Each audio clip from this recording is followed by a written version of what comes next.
ಜನಕ, ಇದು ನಿಮ್ಮ ಪರಮ ಪಾವನ ಪಂಕಜಗಳಿಗೆ ನಮಸ್ಕರಿಸಬೇಕು. ಕುಮಾರ, ನಿಮಗೆ ಮಂಗಳವಾಗಲಿ. ಜನಕ, ಇಷ್ಟೊಂದು ತ್ವರಿತವಾಗಿ ನನ್ನನ್ನು ಕರೆದಿದ್ದು ಕಾರಣವೇನಿದೆ? ರಾಮಚಂದ್ರ, ನಿನ್ನನ್ನು ಕರೆಸಿದ ವಿಚಾರವು ಬಹಳ ಮಾತರವಾದುದು. ಅದೇನೆಂದರೆ 60 ಸಹಸ್ರಾರು ವರ್ಷಗಳ ಕಾಲ ಅವಿಚ್ಛಿನ್ನವಾಗಿ ರಾಜ್ಯಭಾರ ಮಾಡಿ ಬೇಸತ್ತ ನಾನು ಈ ಕೋಶದ ಸಾಮ್ರಾಜ್ಯವನ್ನು ನಾನೇ ನನಗೆ ಪಟ್ಟಾಭಿಷೇಕ ಮಾಡಲು ನಿಶ್ಚಯಿಸಿದರು.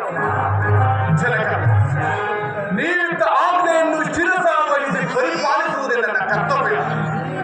ಆದರೆ ಎನ್ನುವ ಅರ್ಥೋಕ್ತಿದೆ ಕುಮಾರ. ಜನಕ, ಅನುಜರಾದ ಭರತ ಶತ್ರುಘ್ನರು ರಾಜಧಾನಿಯಲ್ಲಿ ಇಲ್ಲದಿರುವ ಸಮಯದಲ್ಲಿ ಪಟ್ಟಾಭಿಷೇಕಕ್ಕೆ ಇಷ್ಟೊಂದು ಅವಸರವೇಕೆ ಜನಕ? ರಾಮಚಂದ್ರ, ವಶಿಷ್ಠ ಮಹರ್ಷಿಗಳು ನಿಶ್ಚಯಿಸುವ ಲಗ್ನವು ತ್ವರಿತವಾಗಿ